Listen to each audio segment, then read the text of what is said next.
inherited some Warhammer terrain as my usual opponent packed up and moved to New Zealand. I painted it up and gave it a wash of sepia shade to make it look all blasted by the desert, and some corn red and Caribou crimson for a hint of colour here and there.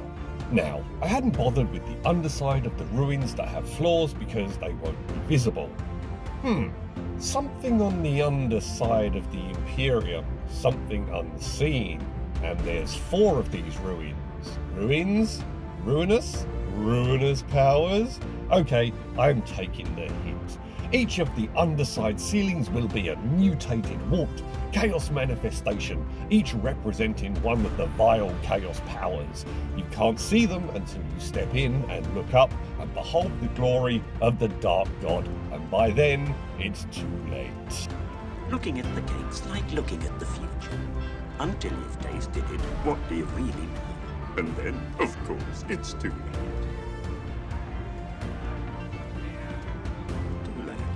So, lots of skulls and gore for corn, lots of lumps and rot and gross stuff, and hanging ropey intestines for Papa Nurgle.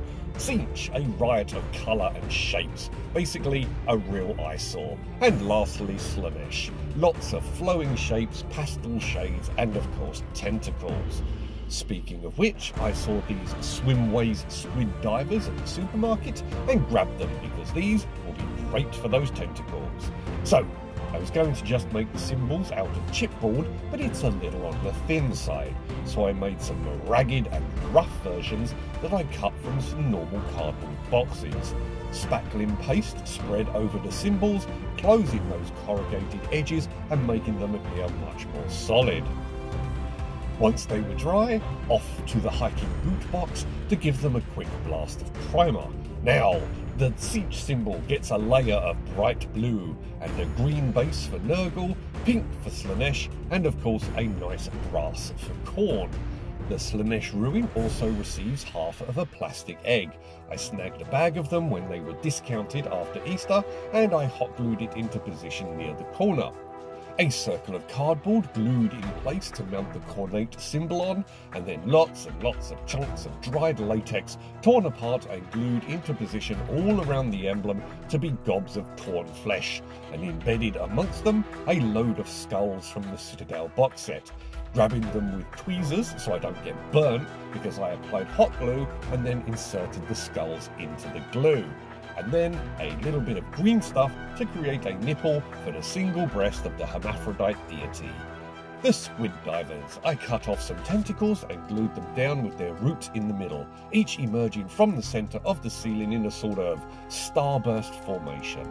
The rune of Nurgle also mounted on a circle of cardboard and also surrounded by chunks of dried latex, glued into position all around the symbol of the plague god.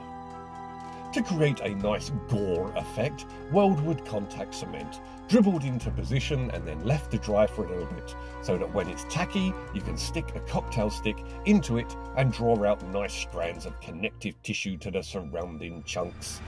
The Slaanesh tentacles, with the core dry and secure, I bent them into the positions I wanted, with the emblem of Slaanesh glued over the middle, making it the core so that they are reaching out, slithering across the surfaces from it.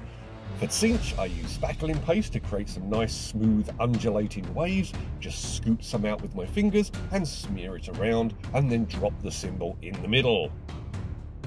Nurgle. The emblem is surrounded by chunks of dried latex that look like bits of flesh, but to make it more icky and gross, the hot glue gun. Heat it up and start firing it between the pieces and connecting them. The nice stray strings of glue looking like slime. And then some lines of glue emerging from the Tzeentch symbol, wiggling out over the paste. Adding the breast made me realise that everything is a little flat, so I grabbed some Chenkal half beads and added them to the symbols, to the middle of the Slaanesh and Tzeentch ones, and 3 to the Nurgle rune. So here they are, all the runes and the effects laid out and ready to go. Okay, on to painting. Yellow for Tzeentch and a nice leery cyan all over for Slaanesh, and then a purple wash of Drakari violet shade. Red for Khorne, with a wash of Carroburg Crimson Shade. Green for Nurgle, with a wash of darker Beal Tan Green, and then a dry brush of light green all over, making it more distinct as it works towards the emblem. And then on the symbol itself, some swipes of flesh and a final touch of yellow to make it look all infected and pus-filled.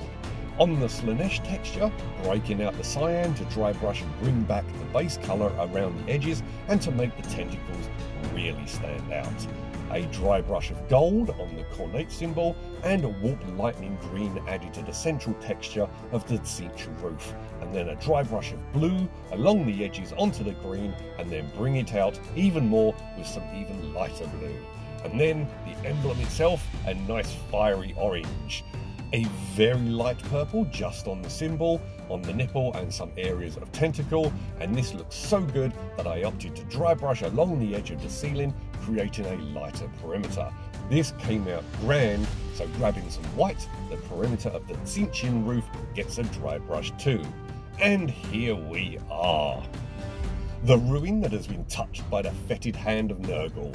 The infected, swollen emblem of the plague god swells cancerously from a pulsating layer of disease-riddled flesh, strings of slime and ooze seeping from the sores and ruptures.